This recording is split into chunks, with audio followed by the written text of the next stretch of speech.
Awesome. Okay.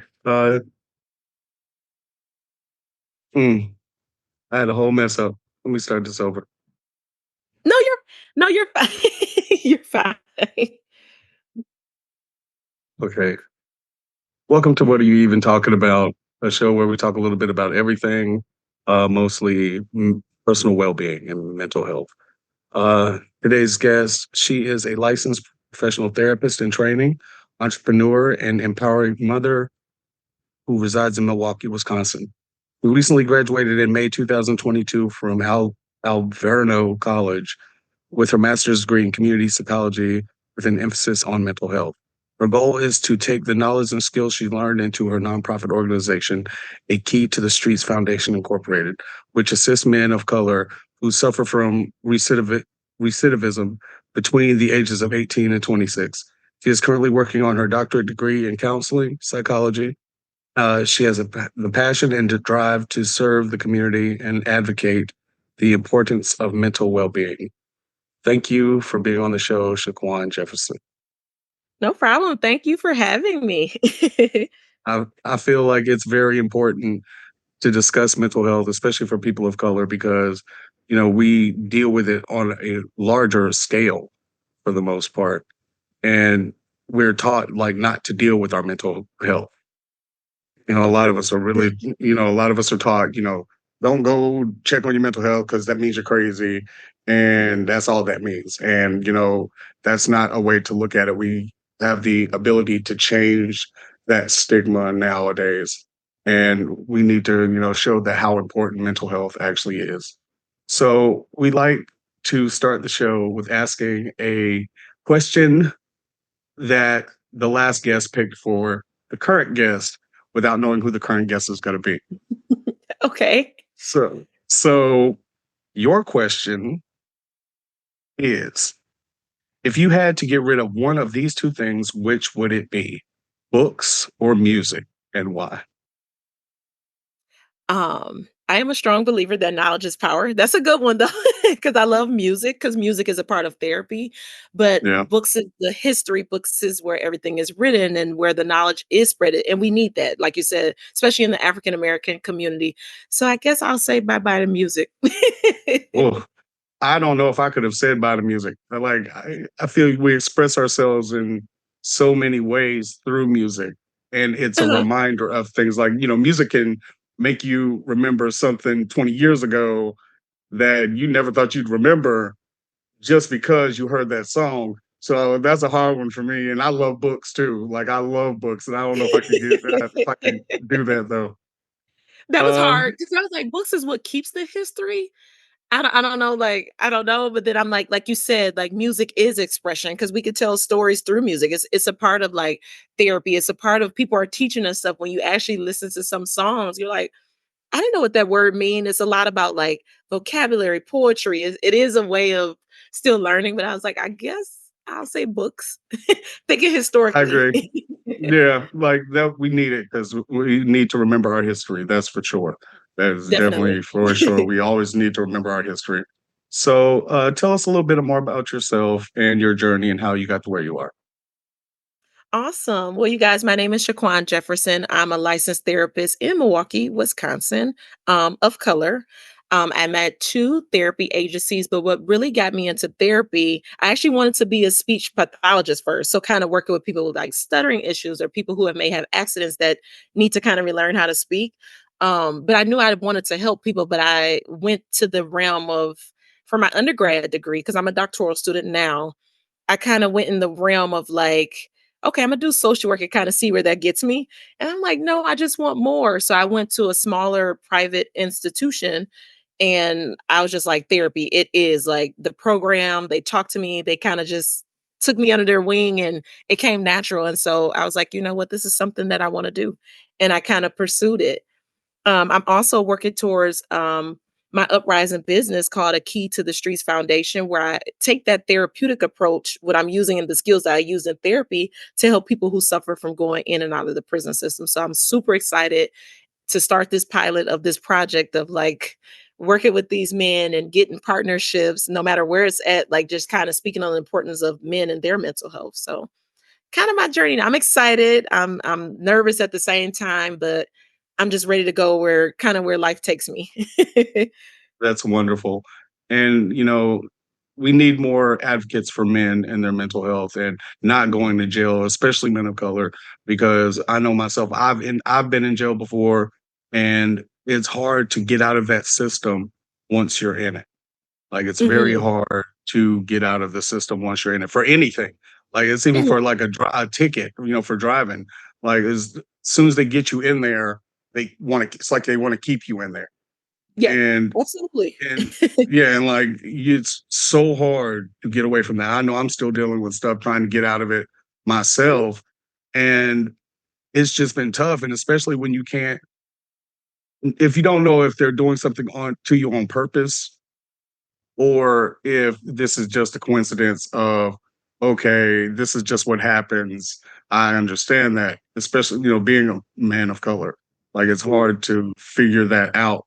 And I've learned you take it one step at a time and you just take your hits when you get them, but Mhm. Absolutely. just get out of it. Like, it's a big thing to get out of that system because they will hold you for life. And that's hard for a whole lot of people, especially when you have to pay so much money. Like it's always Yes. about money.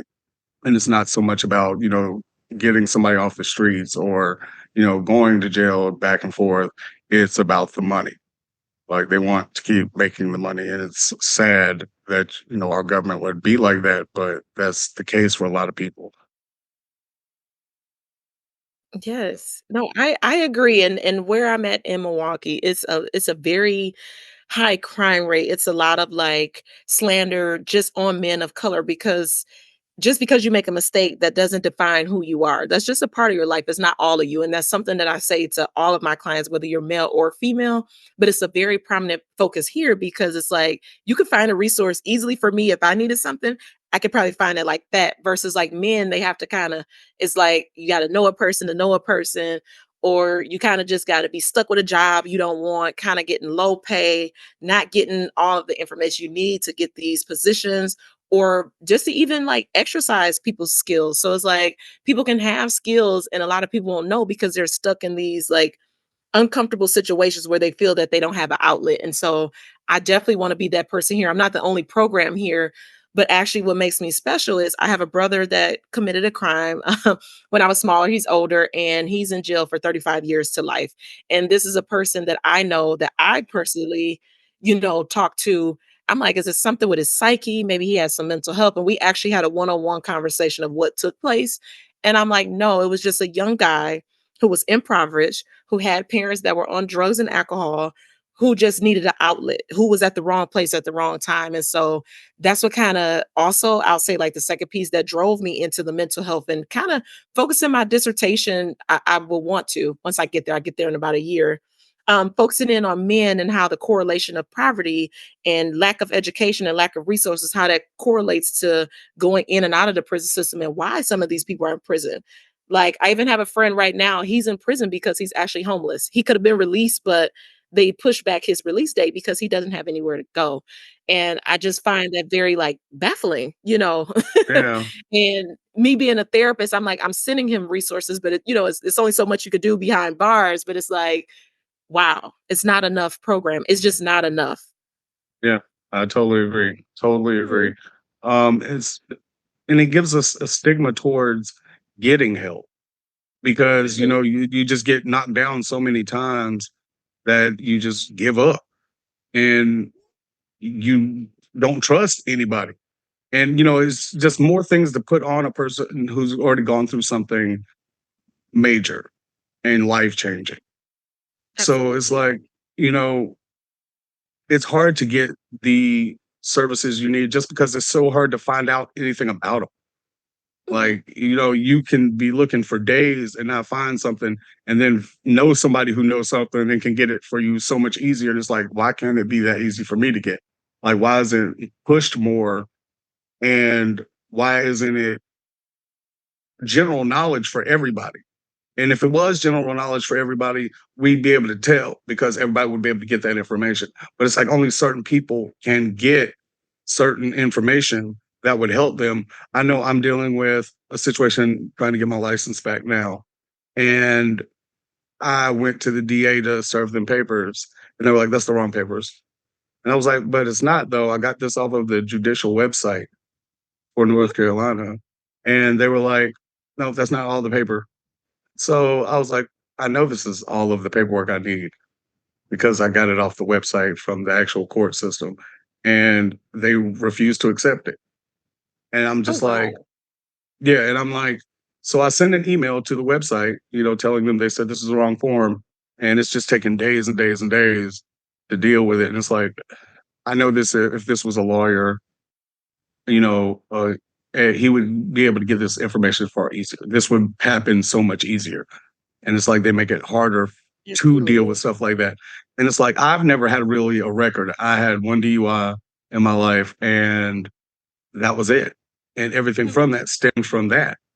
And so it's been hard to try to get my license back, and it's been over 10 years over a probation violation for a DUI. Mhm. That's where it all started. And I just continued to get, tickets and stuff and because I kept driving. But they want you to drive because like come to court. And it's like, how do you get to court if I don't drive there? And or how That's do I so get to work true. if I don't drive there? And it's like it's Mhm. a setup to get you into the same situation you're already in. And it's so sad that is the system is set up that way. Yes, Like I it's just agree. like it's definitely sad that it's put up that way.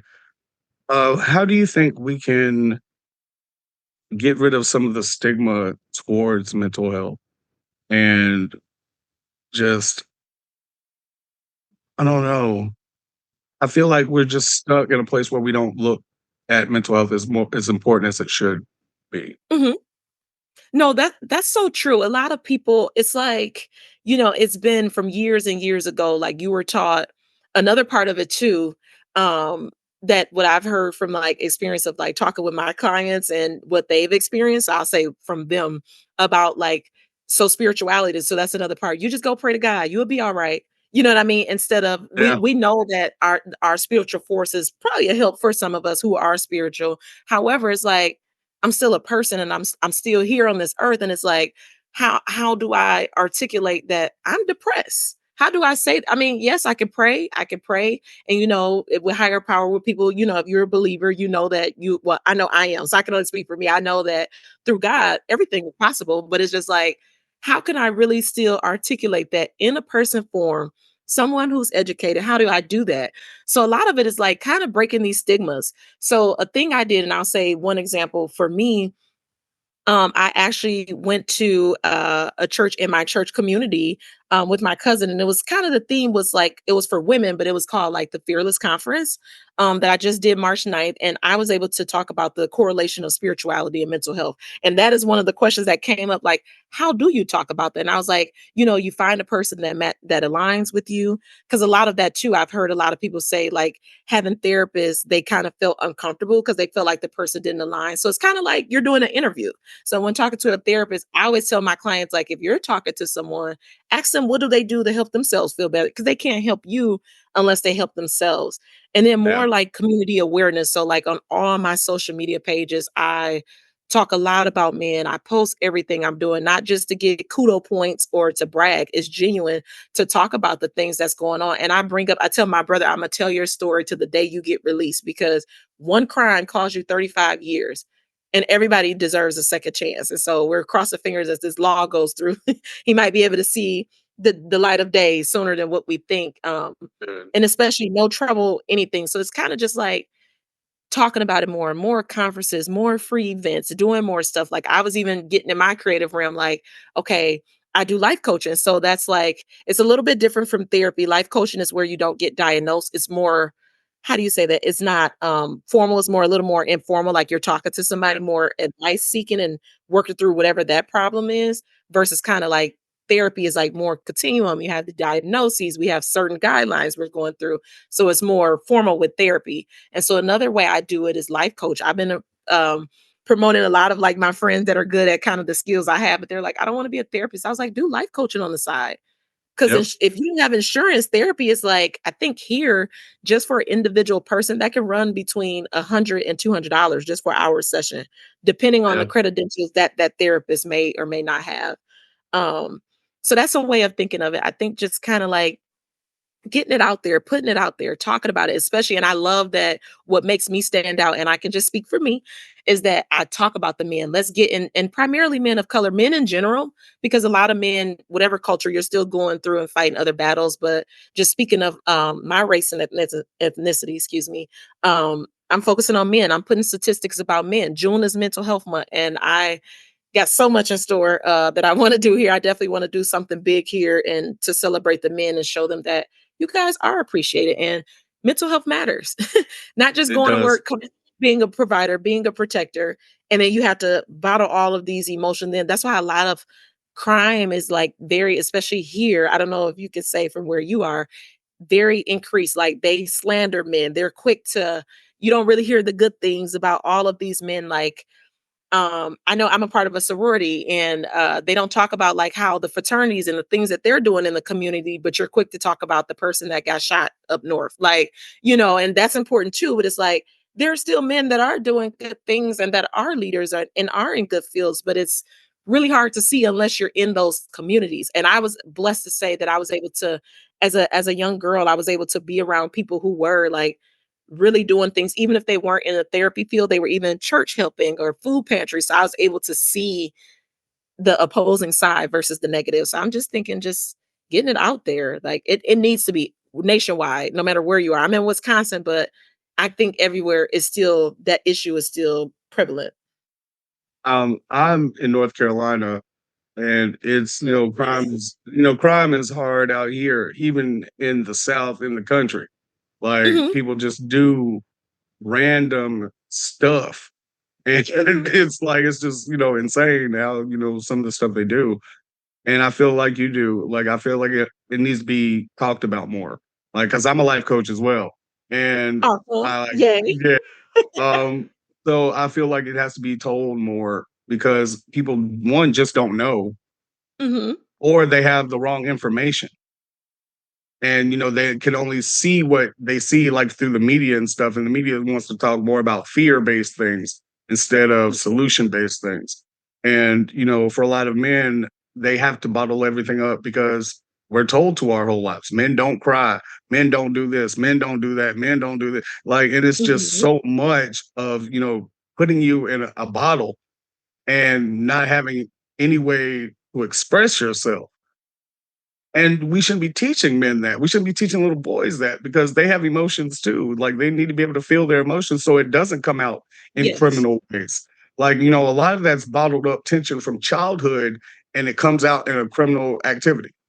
So it would help to teach men how to get through their emotions and express them.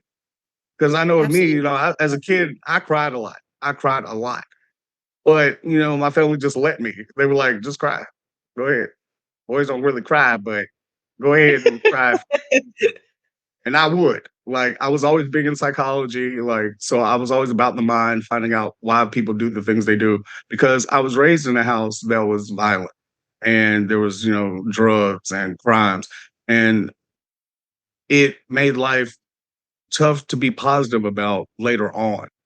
Like, you don't realize it so much as a kid except for the bad parts. But once you're older, you're far more skeptical of things. You're you put yourself in situations that would normally not get yourself to because that's what you know, and it makes that hard to get out of that type of life.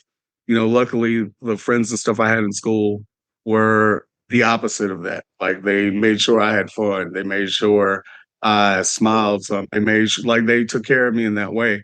So and I spent a lot of time with our counselor. So it gave me the framework I needed to not be like everybody else, not become a statistic.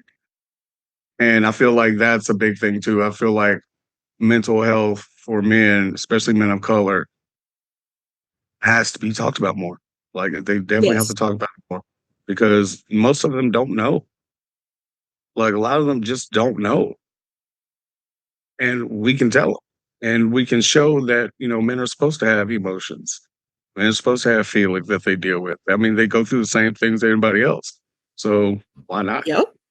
Absolutely. Yeah, I agree. I definitely do. I'm hoping things change, but I'm like, we can only control ourselves. But I was like, until the breath runs out of my body, I'm gonna keep promoting our men and our men of color. Not everybody is a statistic. People have a story, like you said. We all have backgrounds, and it's like maybe we didn't get a chance to talk about it. Some people like to just close that part of their life up, but it's okay to like open up and say, "Hey, that hurt me. I was abused. I was sexually abused. I was mentally abused. I didn't have the best shoes," or, "I appreciate the things I have now," stuff like that. No, I agree. Yeah, like, it's totally a work in progress for sure, but, Yes. we're all putting in our effort as much as we can, so at least we're trying to help the situation get better. Mhm. Like, it's definitely prevalent to world today, and with everything going on in the world, it's just this needs to be talked about far more. Uh, Definitely. so could you talk about recidivism a little bit?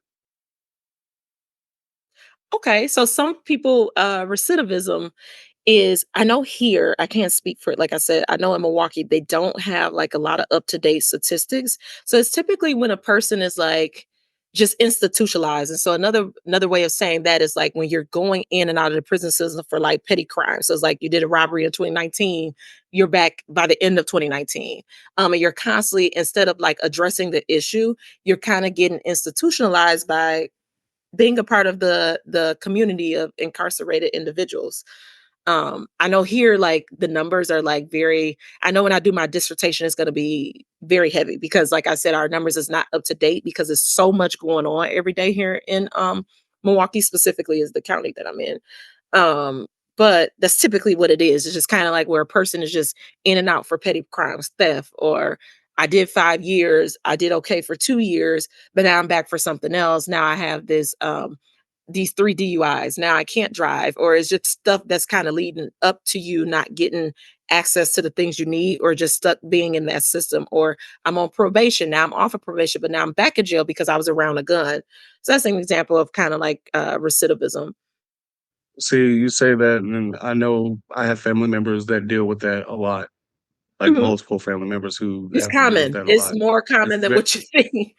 Yeah, like, between that and the rate of Black people in general Mhm. who are given diagnoses for schizophrenia.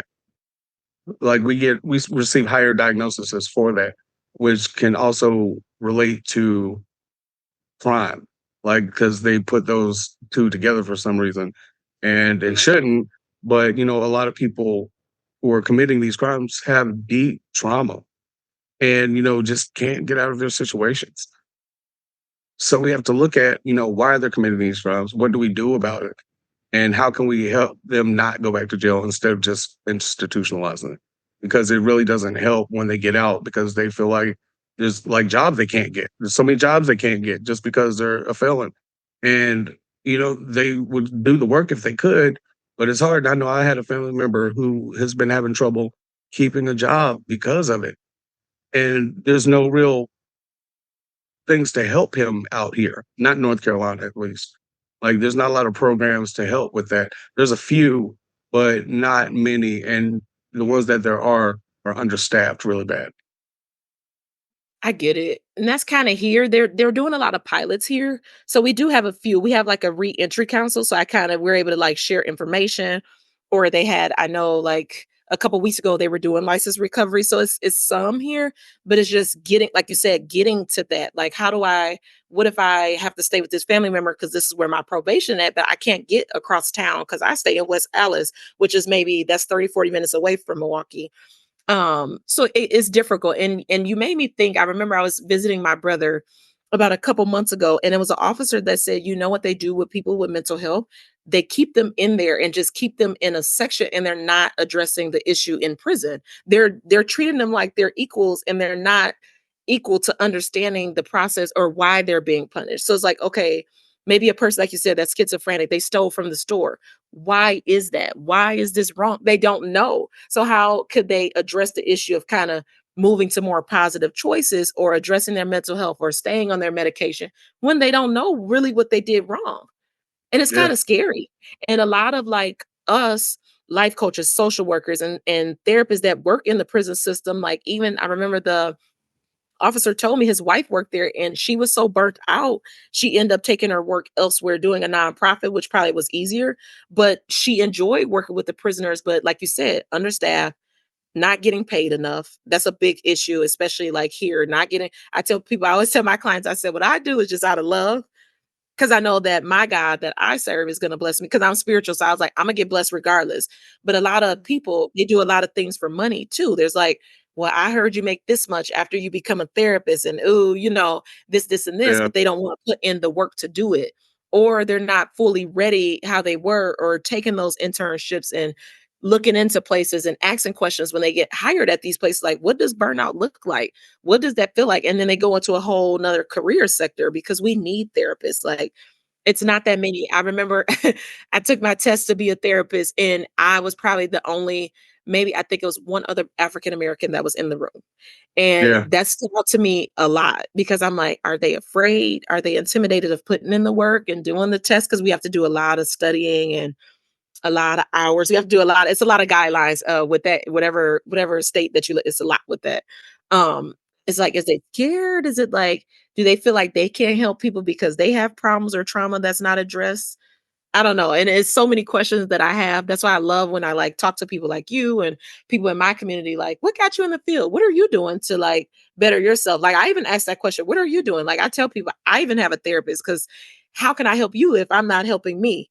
And I love yeah, to my client it gives them a sense of relief, like, we're on this journey together. This is a thing that's called life, and life is 90 versus 10, and sometimes that 10% can kick butt. I tell my clients yeah, that sometimes if I yeah, feel like you're hopeless, but the way I kind of reverted to people is if you focus on that 90%, we actually have more power within ourselves more than what we think.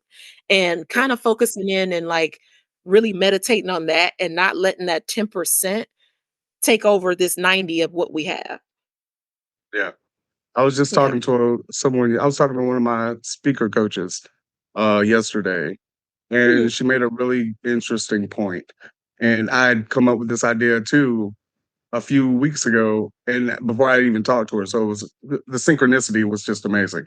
And she The was, universe is always doing something. yeah, the universe is on it this week. Like I've been having so many of those, like, but it was the fact that we know we go through pain, Mhm. and pain is there to remind us of it, so we don't do it again.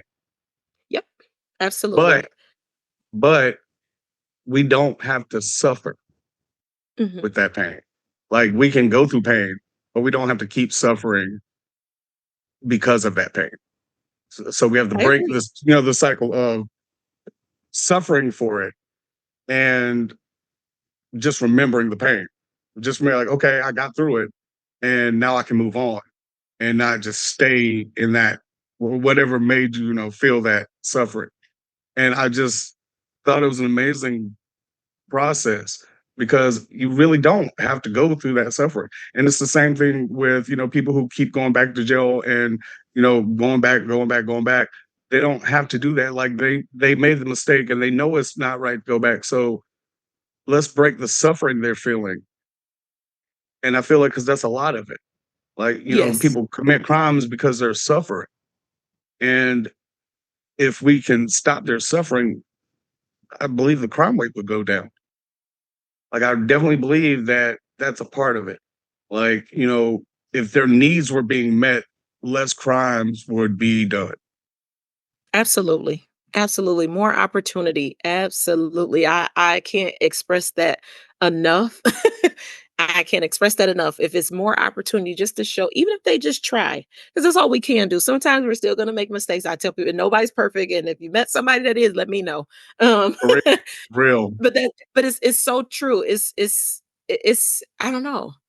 Like, I this is stuff and this is something that I think about on a day-to-day whether I'm talking or whether I'm, being a guest speaker, this is something that I think about all the time, like, if it's more opportunity, if they can offer this and train people to fix houses.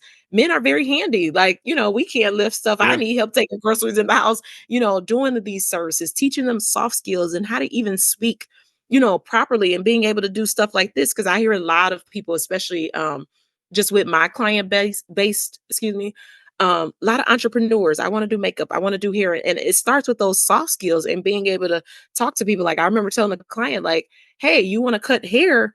You're gonna be a therapist in that moment.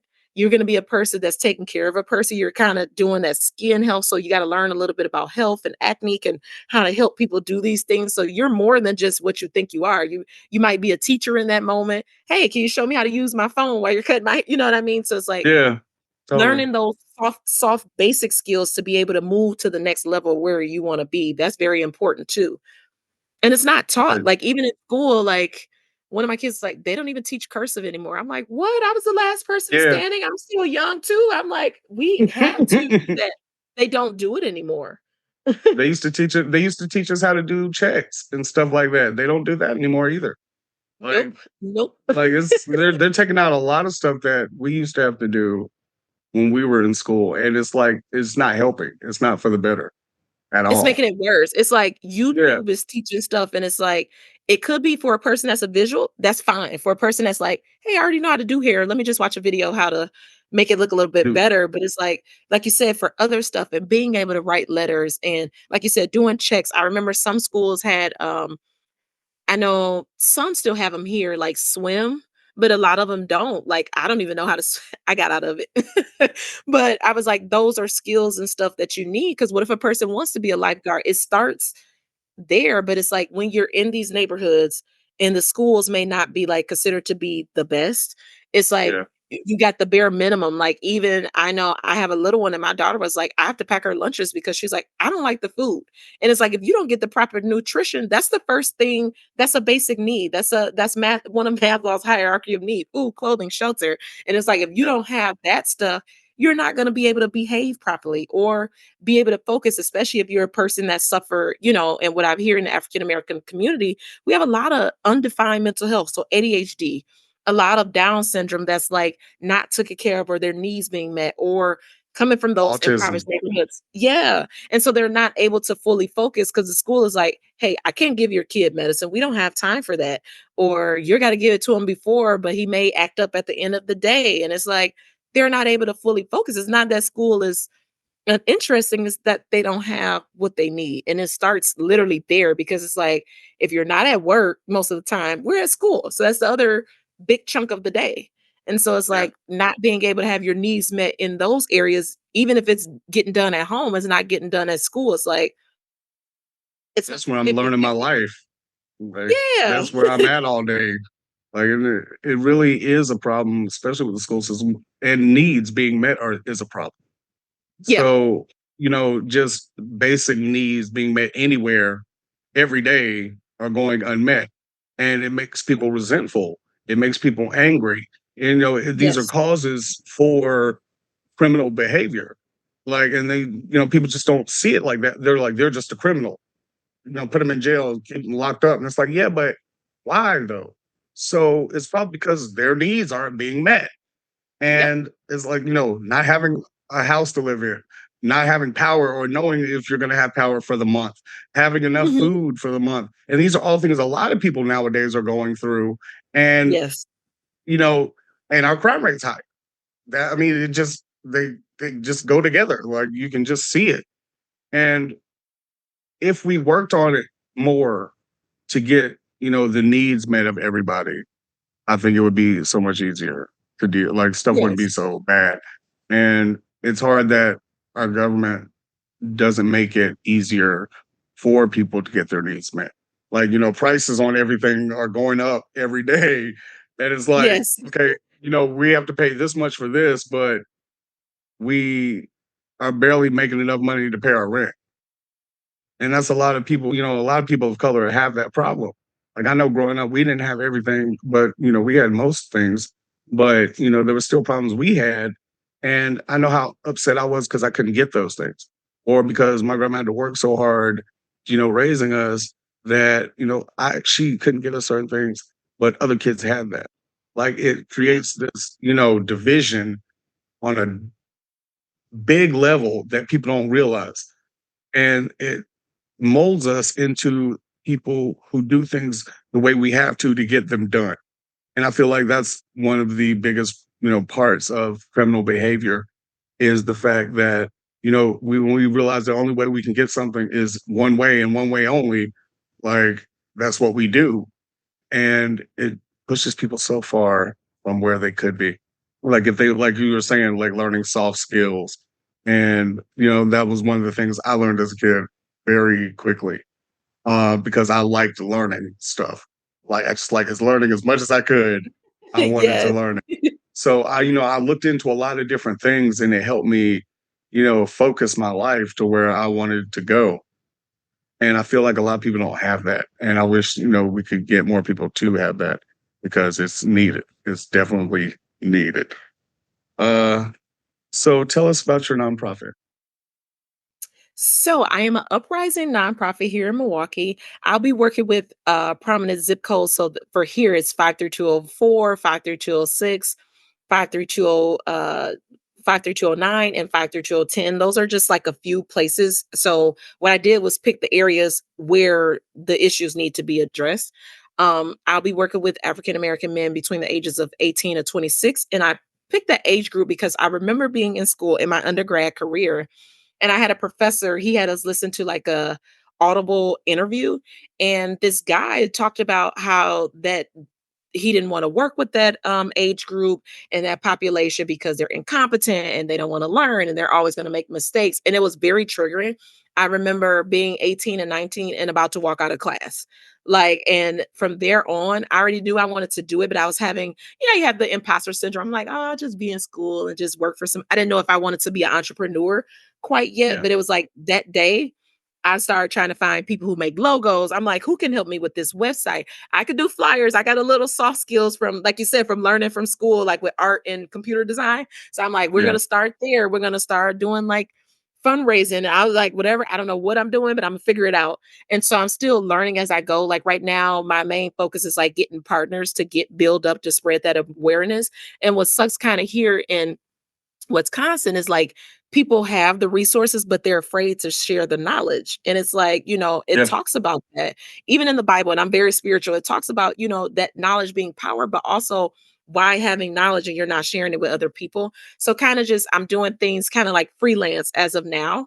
But what I plan to do by the end of the year, I'll be taking clients with state insurance. I already have like a connection with Racine County, which is a small county outside of Milwaukee, maybe like almost an hour away, to go. I usually go table for them, and the prisoners I think who have 6 months or less, they kind of come into their gym space and they'll take the information and kind of use my information as they go out, and I could just help them from there. But that's what I plan to focus on. So I'll be close to doing my dissertation. While doing my dissertation, I'm taking these statistics and working it together so that there are more prevalent facts. Because like even I've been writing some of my papers now, even being in school as a doctoral student. My school isn't where you are, but it's a virtual program that I'm in.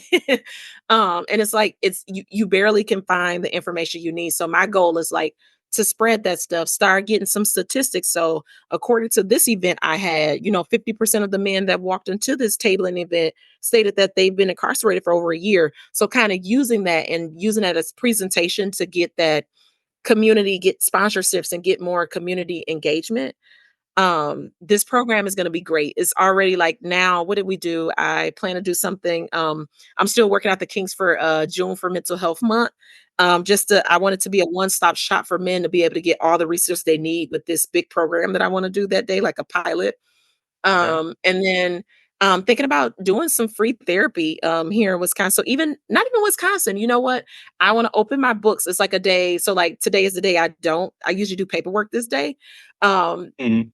but I wanna offer free services for people that can't. So even small sessions, not full hour-long sessions, but maybe 15 to 20 minutes. "Okay, what is your problem? Here are some resources." Kinda doing Mhm. that for men because a lot of men are like, where do I start? How do I get involved in therapy? Because you could call places, and I'm even part of like groups, and people are booked here. It's crazy. So I just plan Yeah. to do a lot of things around men. The last thing we did, I donated to one of the homeless shelters here. So I was able to make a flyer. I'm a member of Zeta Phi Beta Sorority Incorporated, and I was able to get some of my sorority sisters to help me like donate things that they had from their sons or husbands, and I was able to take it to the shelter, and that was my way of kind of like getting in cahoots with the shelter. And so I'm still working to work with them because I would love to do like speaking engagements, like you said, life coaching, just skills, like even just starting it off free, but just getting those stats out there before even looking for the money. Like I said, I'm here, I do what I do um out of heart and out of love, and I'm knowing that this is my purpose and this is where God wants me to, because the way that I'll never forget the day that I got triggered in that class, and you've seen it in my face, and it was maybe, Yeah. I'll say, just minority in general, I'll say probably only like 15% out of the class. It wasn't that many of us, and the class was like 30, 40 people. And so we were just like all just looking at each other, the minorities in the room. I'm like, yeah, yeah, something needs to be done. And I'm like, I can't change Yeah. the world, but I could start with this community, that this guy, I'm going to prove to him. I wish I was able to meet him. Like if I could, I don't remember the Yeah. author of the person. I wish I could. I was like, because I'm going to show you that there is still hope. And it starts with us. It starts with the leaders, because we can go in circles and shambles and talk to each other, but it's about really putting in the work. And it's like a lot of stuff, like I said, it's not about the money. I know I'm going to get blessed after. I don't look for it. I look for a result. I'm big on results. I'm very logical. Like, what can I do to get other people on the team? And that way, once people start seeing results, that's when people like to follow along. And that kind of reminds me, I watched this TikTok. If I'm not saying, I hope I'm not saying it wrong. I know Erica Badu, she's very a spiritual inspiration for me. And she Yeah. talked about observers, leaders, and followers. And I remember her saying the observers is typically that 5%. That's what stood out to me in the video. I don't want to say the other stats wrong, but she said observers are 5%, and they tend to get shut out by the followers because they want to follow the leaders. And it's like the observers are the ones that know the information, that can put it out there, because they're able to, they have both skills to lead and follow. They're just soaking everything in. And so I'm like, Yeah. me being a part of, I feel like I am a part of, I could lead, I could, I'll say all three, but me being able to observe and see what happened. And like you said, actually going through stuff. I didn't have everything as a kid. And having a brother, I was only 12 years old, to see my brother face on the news here in Wisconsin was like very traumatic. But me being able to observe that, take it in, follow people to gain the skills that I need to get to where I need to be. Now it's that time for me to lead. And so that video stands out to me a lot. Like I tell my clients, like, look it up. It is on TikTok. And she was just the best when she explained that. Like she's super dope. And so I use Yeah. that analogy and what she was saying in that video a lot about what's going on. So I always tell myself, you're the 5%, because a lot of people are afraid to do what you do. Most importantly, a lot of people are afraid to work with men. Why? I don't know. But be a part of the vast majority. You could still have that observer piece, but also being that leader, but also following people that is already doing the work. So that collaboration, and that's where that come in at. And so that's what stands out to me.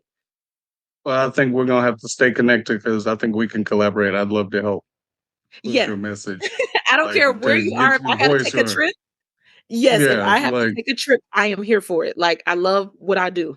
And I mean that. and and see, I just started school for psychology. Mhm. I'm not sure what I'm gonna do with it yet, but I know it's a big thing to me. It's one of those things I know I'm good at, and I know I can help, and I know what it's like. As I've been a criminal, I've been a person with a mental illness. I've gone through all of these things that a lot of people have gone through, and instead of just getting the knowledge for myself and just holding it, knowledge is there to be shared. We're Yes. all in this together. Like we don't have anybody but ourselves and everybody with us. Like we're all going through the same experience and we just go through it in different ways. So if I have knowledge that they might not have, I need to get it to them. And that's what Yes. this show is about, basically. Like I want people to find stuff they can use in everyday life that can help them better their life in some way. And it's knowledge needs to be shared. Like, yes, it's power, but it's power for all of us. It's not just power for some. And we need to get those messages out there more and give people the help they need. Like, Yes. and because we could all face that same situation. Like we could all go through that. And because of that, we should teach each other how not to. And I feel that's a big thing too, is, you don't want somebody else to have to go through the judicial system, in any country. But there's ways to do that. And one of those ways is to have our needs met and teach people how to get their needs met and teach them soft skills to do the things that they really want to do in life so they're not stuck in a job they hate. Because that also does things to you. If you're working on something you can't stand the work and you're doing that every day of your life, like it pushes you to do drastic things. And people don't understand the weight that, mental health carries on us. We Our minds are what keeps us going for the most part. So Mhm. we have to have the right knowledge and skills to keep it safe and keep it away from trauma and pain. All these things are always going to happen, but we can learn how to deal with them so we live better lives. That's just the way I feel about it. No, I Okay. agree. I'm listening. I'm Yeah. here. And I'm a very spiritual person too. And I believe, with God's help, I can do anything. And, with God, and God's going to bless me.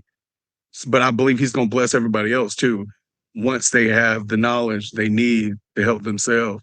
Like, I really Yeah, believe God helps those who helps themselves, and they need the knowledge to be able to do that.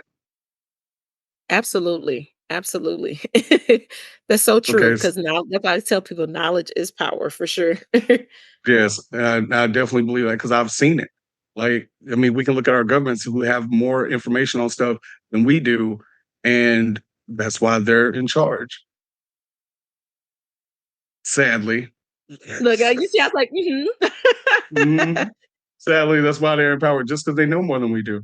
Yep. And they keep that knowledge for themselves, and it's really sad that your government you feel like you should be able to trust your government, and you can't.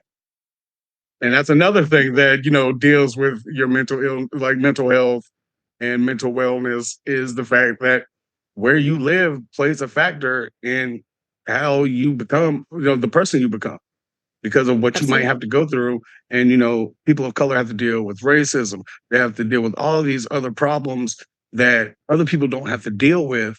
And then they expect us to be just as normal as everybody else. And it's like, you have someone tell you they hate you because of the color of your skin and then go somewhere and feel like you can trust the people around you. It's not going to happen. Like, these are all things people of color deal with, and it affects our mental health. And people need to look at that too, because, we have situations that are different than others about how our mental health is affected. Yes. I agree. I totally agree. I agree 100%. So yes, I'm definitely want to help you with your message as well, because it needs to be out there. It definitely needs to be out there. Maybe we can start up a North Carolina branch of your nonprofit, something like that. I Uh, would love to. I'm thinking big, not just it doesn't have to be just here because like you said, the problems are everywhere. It's just like, when people move, they don't know. When you don't know nobody, you don't know. But when you talk to a person like, hey, I've been living here all my life, and that you just can't see it because it's probably a bigger state. So you're not going to see everything. Of course, if you travel, you're going to see the good stuff, the museums. You're not going to see the people who are really crying on the streets, the mothers who are like strung out on drugs just because of mental health and trauma and things that they went through, and men too. yeah, Just looking at both factors, and it's so true. I would love to definitely collaborate. I am here for it. Even speaking, finding somewhere we both could collaborate, doing some presentations. I am here for it just to get it out there because it's important, like you said, and it's stuff that people are afraid to talk about. I'm not because I had to either. experience. My brother was a person that was someone that I looked up to. I still do because he's still doing good things and he's still breaking the statistical chain because he's graduating next week with a degree. And so that's super exciting. Even with him, he's not wasting time, he's utilizing his time. But it's just like from that one mistake, you just determine that this person is a bad person. And it doesn't mean that it's just their situations, their conditions, it all plays a factor. And especially when you're young, because the brain for men really doesn't mature until you're like your late 20s, sometimes Yeah, 30s, depending on where you are mentally. And so it's yeah, like, how the person that was 18, now that they're 30, yeah, they have a different mind frame. But then it was like, "Oh, I did this thing. Oh crap. I don't know what's gonna happen, but I gotta take the consequences because it's there, right? Because everything has Yeah. policy and procedure."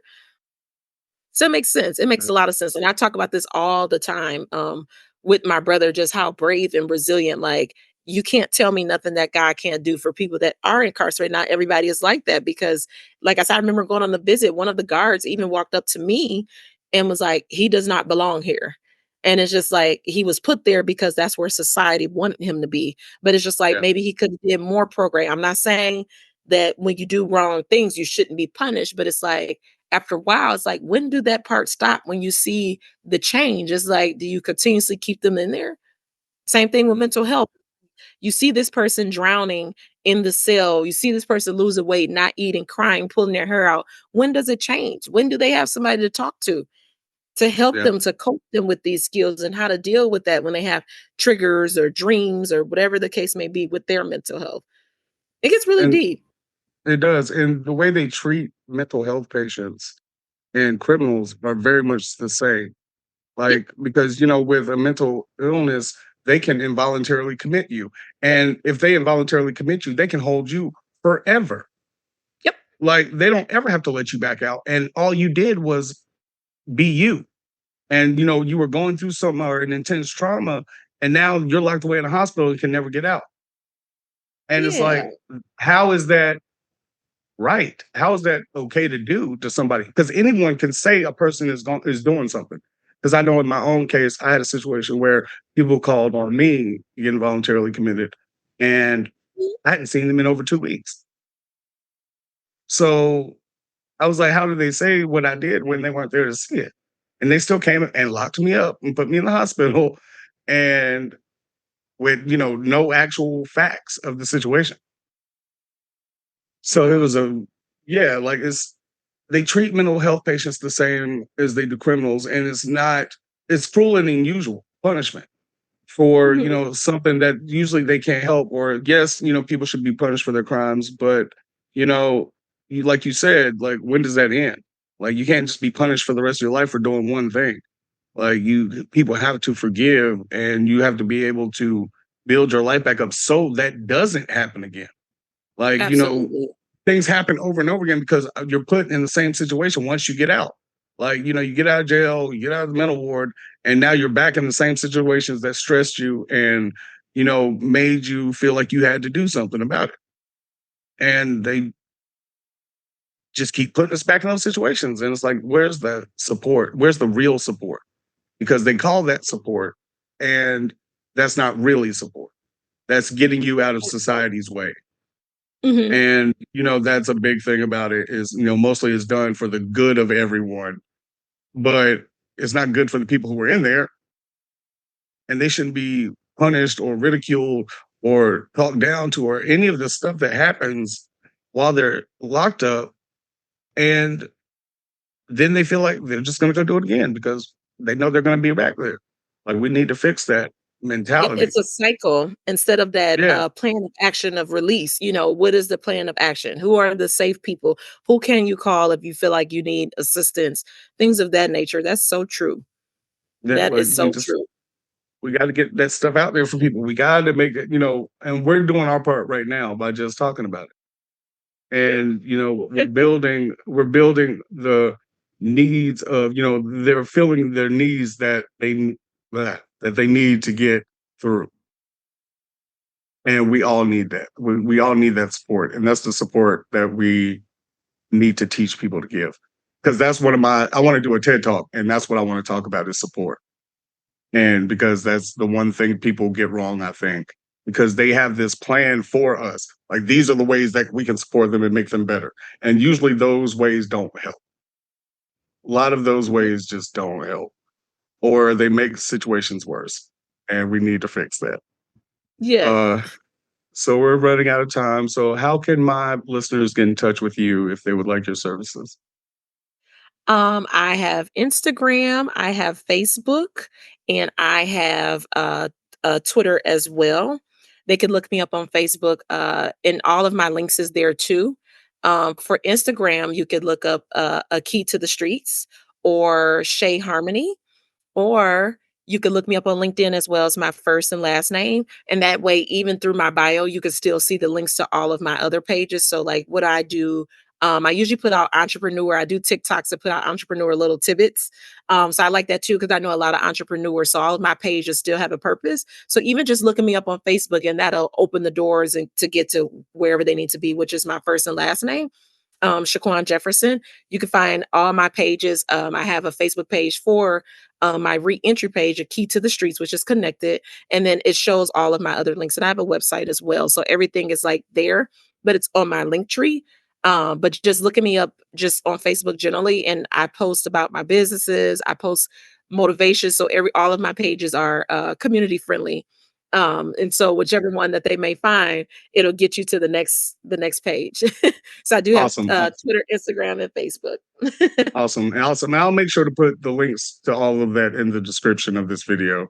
So I'll make sure that they can get in touch with you. You know, I'll do my part to make sure they get in touch with you. Uh, so Perfect. the last question I have for you: what is the question you have for the next guest without knowing who the next guest is?